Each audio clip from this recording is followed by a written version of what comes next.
जी की जयंती कार्यक्रम की अध्यक्षता करते हुए सम्मानित अध्यक्ष महोदय, संचालक महोदय, मंच पर विराजमान नेतागण, गायक साथी, सामने देश के नेताओं की तकदीर लिखने वाले जज मालिकों, पत्रकार भाइयों, सुरक्षा में लगे सुरक्षा कर्मचारी अधिकारी,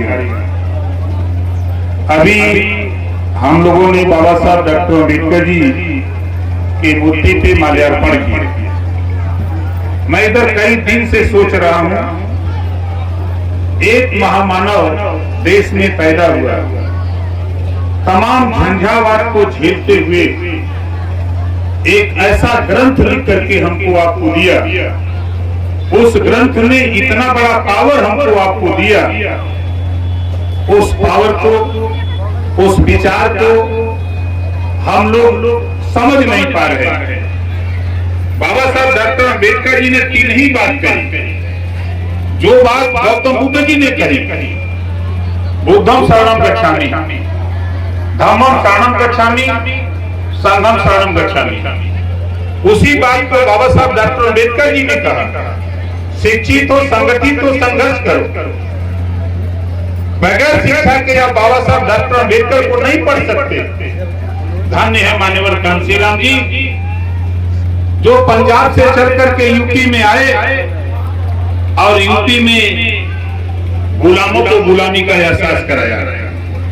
जब कुछ लोगों ने गुलामों ने गुलामी का एहसास किया, बाबा साहब डॉक्टर अम्बेडकर जी के विचारों को बताया।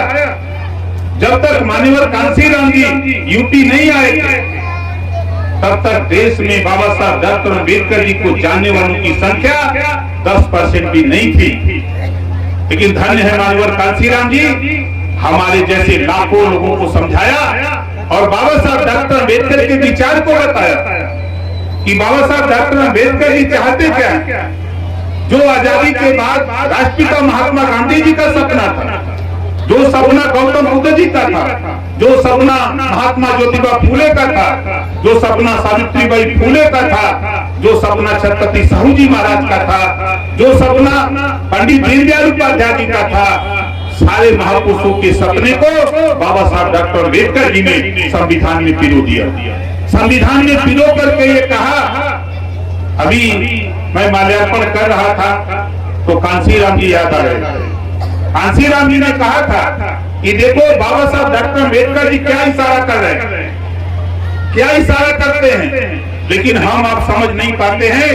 बाबा साहब डॉक्टर अम्बेडकर जी ने कहा है, इस देश में political power is the master की, राज सत्ता पर जब तक कब्जा नहीं करोगे तब तक तेरा भला नहीं होने वाला है। ये बात बाबा साहब डॉक्टर अम्बेडकर जी ने कहा। मान्यवर कांसीराम जी के विचार को समझाया। लेकिन आज मैं जब बाबा साहब डॉक्टर अम्बेडकर जी को पढ़ता हूं तो पढ़ने के बाद वो दृश्य याद आते हैं साथी, कि जो आज हम लोग उनके बदौलत कहां किस ऊंचाई पर हैं। आज मैं भी यहाँ खड़ा हूं, आज भी मैं एमएलए बना, मिनिस्टर बना, यहाँ बोल रहा हूं, तो ये समझ लो ये बाबा साहब डॉक्टर अम्बेडकर जी की देन है।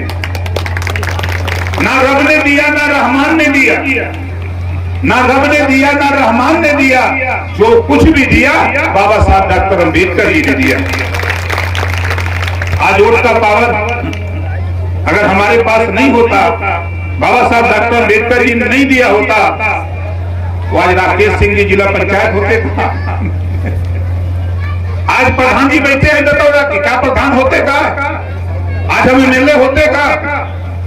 लेकिन धन्य है बाबा साहब डॉक्टर अम्बेडकर जी, उनके इतिहास के विषय में हमारे तमाम साथी, जो यहाँ के आयोजक साथी हैं, जो हमारे लल्लन भाई ने, हमारे संचालक महोदय ने कहा कि लल्लन भाई ने बड़ा प्रयास किया यहाँ बुलाने के लिए। मैं आपके घर पर ये भरम निकाल दीजिए संचालक महोदय, आधी रात को बुलाएंगे तो ओम प्रकाश राजभर आधी रात को आएगा।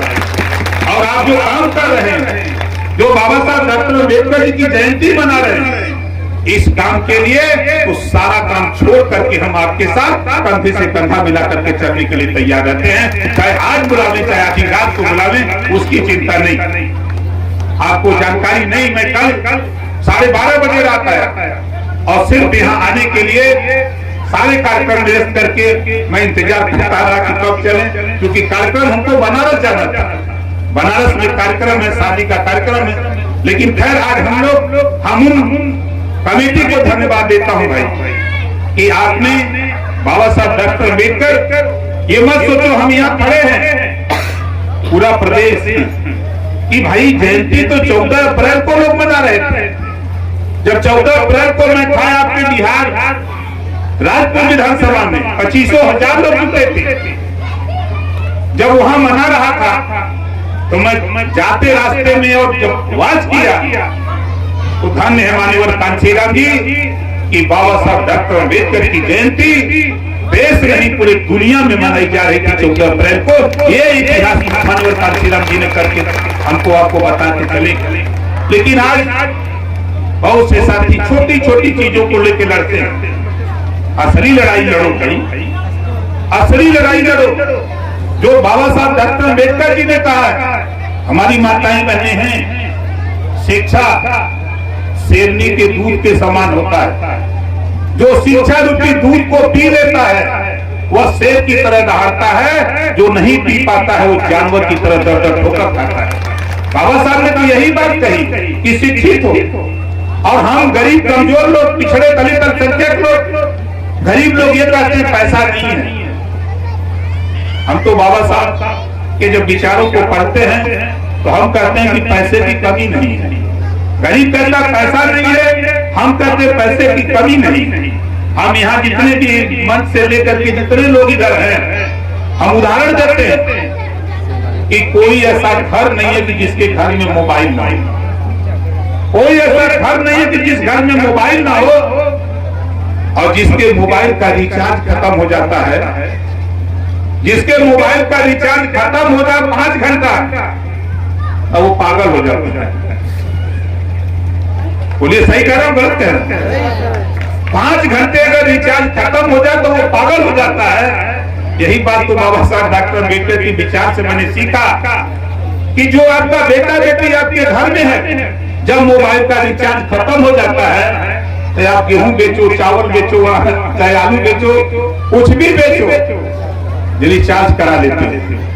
वो लोग रिचार्ज करा लेते हो नहीं करा लेते हो, उस कंपनी को पैसा देते हो, तब वो कंपनी आपको बात करने का अधिकार देती है। इसे सीखो कि जो बात बाबा साहब डॉक्टर अम्बेडकर जी ने कहा कि शिक्षित हो, अपनी बेटा बेटी को शिक्षा के सवाल पे जिस दिन रिचार्ज करा दोगे उसी दिन वो पूरे देश में तरक्की के रास्ते पर निकल पड़ेगा।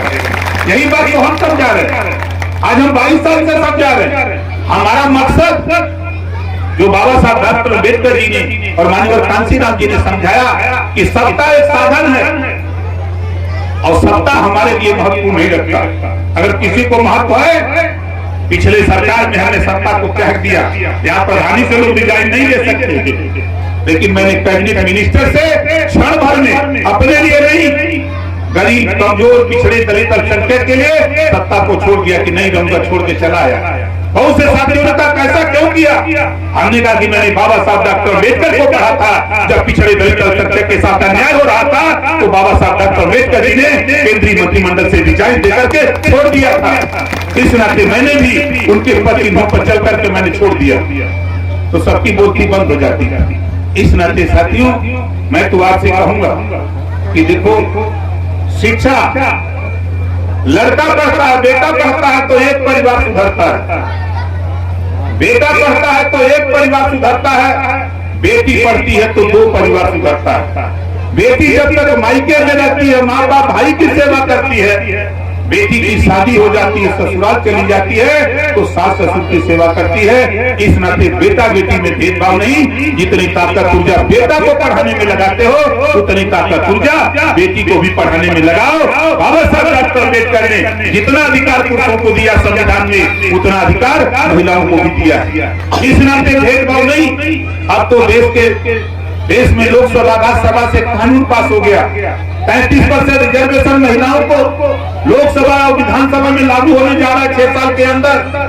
आपने अभी से अगर नहीं चेता तो कल आपके जिले में जो सीट सुरक्षित होगी महिलाओं के लिए, तो आप सोचो कि अगर बोलने लायक आपने पैदा नहीं किया। इस नाते हम आपसे कहता हूं कि बोलने लायक जो आपकी बहू पढ़ी लिखी है, जो आपकी बेटी पढ़ लिख रही है, उसको भी माइक पर बोलने का तरीका सिखाओ, ताकि आने वाले दिनों में जब रिजर्वेशन हो तो तेरे बीच से जो बेटी जीत के जाए लखनऊ दिल्ली, वो रानी लक्ष्मीबाई बन करके सदन में खड़ा होकर तेरे अधिकार की लड़ाई लड़े। इस तरह से हम ये संदेश आपको देते रहते हैं, हम आपसे निवेदन अपील करते रहते हैं। और हमारा मकसद कुछ नहीं है, हमारा मकसद एक ही है जो हमको माननीय कांसीराम जी ने सिखाया है। हम उन्हीं के रास्ते पर, उन्हीं की बात से, बाबा साहब डॉक्टर अम्बेडकर की सोच पर हम तमाम महापुरुषों को पढ़ते रहते हैं। चाहे अगर हम राजभर महाराजा सुहेलदेव जी की बात करें, चाहे हम राष्ट्रपिता महात्मा गांधी जी की बात करें, हम अगर गौतम बुद्ध जी की बात करें तो गौतम बुद्ध जी ने भी यही कहा, समता स्वतंत्रता बंधुत्व न्याय। बाबा साहब डॉक्टर अम्बेडकर जी ने संविधान के पहले पन्ने पे लिखा, समता स्वतंत्रता बंधुत्व न्याय पर आधारित भारतीय संविधान। अब आप जब बाबा साहब डॉक्टर अम्बेडकर जी ने संविधान आपको दे दिया, अभी बहुत से लोग कहते हैं संविधान वो ग्रंथ है, जिस दिन आपने उस ग्रंथ को पढ़ लिया, उस दिन धरती पर आपको विकास के रास्ते पर अपने कोई माई गला रोक नहीं सकता है। ये ओम प्रकाश राजभर पढ़ करके बोला। हम आज हैं आपके बीच में।